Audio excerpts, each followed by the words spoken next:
নিয়মিত হাজিরা এবং বিদেশ যাওয়ার আগে অনুমতি নেওয়ার শর্তে জামিন পেলেন বিএনপি চেয়ারপারসন বেগম খালেদা জিয়া। এর আগে দুর্নীতির 2 মামলায় বকশীবাজার আলিয়া মাদ্রাসায় স্থাপিত বিশেষ আদালতে আত্মসমর্পণ করে জামিন আবেদন করেন তিনি। পরে আবেদনের শুনানি শেষে 1 লাখ টাকা মুচলেকে তার জামিন আবেদন মঞ্জুর করেন আদালত।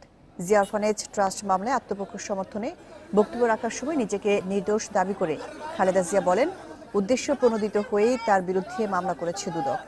12 অক্টোবর জিয়া অরফানেজ ট্রাস্ট এবং জিয়া চ্যারিটেবল ট্রাস্ট দুর্নীতি মামলায় খালেদা জিয়ার বিরুদ্ধে গ্রেপ্তারি পরোয়ানা জারি করেছিল আদালত।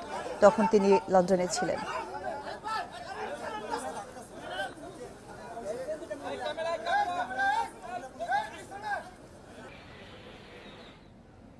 নাইকোর সঙ্গে বাপেক্স পেট্রো বাংলা চুক্তি অবৈধ করে হাইকোর্টের দেয়া রায় স্থগিতের আবেদনের শুনানি 3 সপ্তাহের জন্য মুলতবি করেছেন আপিল বিভাগ।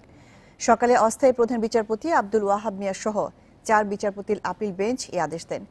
এর আগে 24 আগস্ট বাপেক্সের সঙ্গে কানাডীয় কোম্পানি নাইকোর করা যৌথ উদ্যোগ চুক্তি বাতিল ঘোষণা করে রায় দেয় হাইকোর্ট। পরে এই রায় স্থগিত চেয়ে আপিল বিভাগে আবেদন করে নাইকো। গ্যাস উত্তোলন এবং সরবরাহের জন্য 1 যুগের বেশি সময় আগে 2003 সালে সরকারি প্রতিষ্ঠান বাপেক্সের সঙ্গে চুক্তি হয় নাইকোর, আর পেট্রো বাংলার সঙ্গে চুক্তি হয় 2006 সালে।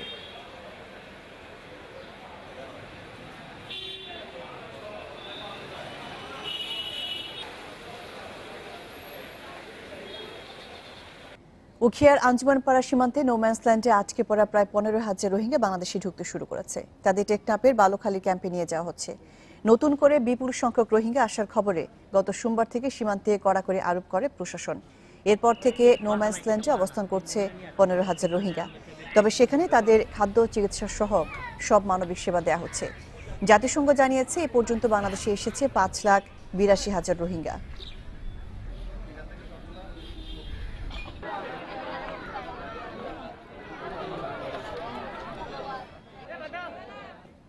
ত্রাণ আর নিরাপদ জীবনের আশায় মিয়ানমার থেকে নতুন করে রোহিঙ্গাদের ঢল নেমেছে। বাংলাদেশের সীমান্তরক্ষী বাহিনী বিজিবি বলছে, রাখাইনে নির্যাতন কমলেও নানা সুযোগ সুবিধা পাওয়ায় আশ্রিতরা উপরের রোহিঙ্গাদের আসতে উৎসাহিত করছে। এদিকে নতুন করে রোহিঙ্গা আসায় নেতিবাচক প্রতিক্রিয়া দেখা গেছে স্থানীয়দের মধ্যে।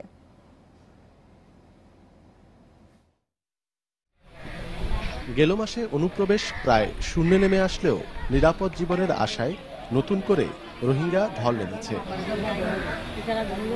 আশ্রিত স্বজনদের কাছে নিরাপদ জীবনের কথা শুনেই মিয়ানমার ছেড়ে আসছেন অনেকে। ওখানে আমাদের যে রেশন দেয় তা খুবই সামান্য, যেমন একটা রসুন, 2টা পেঁয়াজ, 2 কেজি চাল, একটা ডিম আর মাছ। তাই এখানে চলে এসেছি।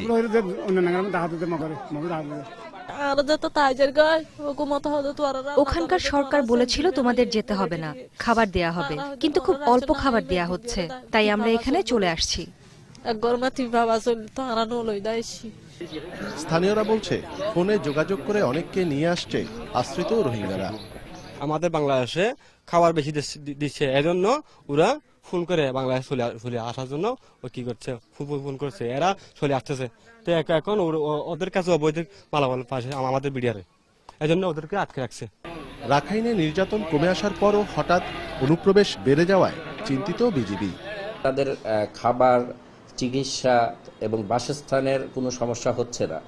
তো এই ইনফরমেশনগুলোর উপর ভিত্তি করে তারা এখন আন্ডার প্রেশার না, এমনি ইন্টারেস্টেড হচ্ছে যে এখানে চলে আসতে। তারা মনে করছে যে মায়ানমারে বা আরাকানে তাদের যে জীবনযাপন তার সাথে বাংলাদেশে আসলে অনেক ভালো থাকতে পারবে।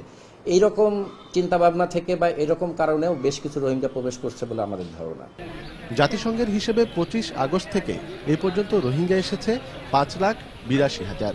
এর মধ্যে গেল 2 সপ্তাহে এসেছে প্রায় 57,000।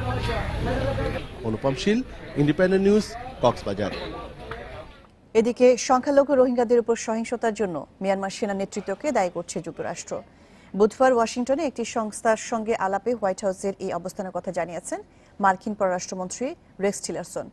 অবশ্য মিয়ানমারের ওই সেনা কর্মকর্তাদের বিরুদ্ধে যুক্তরাষ্ট্র কোনো পদক্ষেপ নেবে কিনা তা পরিষ্কার করেননি মার্কিন পররাষ্ট্রমন্ত্রী। বক্তব্য সংক্ষিপ্ত করে তিনি বলেন, চলমান পরিস্থিতি নিয়ে যুক্তরাষ্ট্র খুবই উদ্বিগ্ন।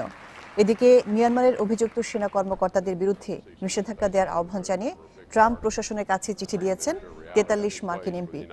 মিয়ানমারে যারা মানবাধিকার লঙ্ঘন করছে তাদের বিরুদ্ধে যুক্তরাষ্ট্রের কঠোর পদক্ষেপ নেওয়া উচিত বলে মনে করছেন তারা। your mentorship of me, and our gravity is shifting.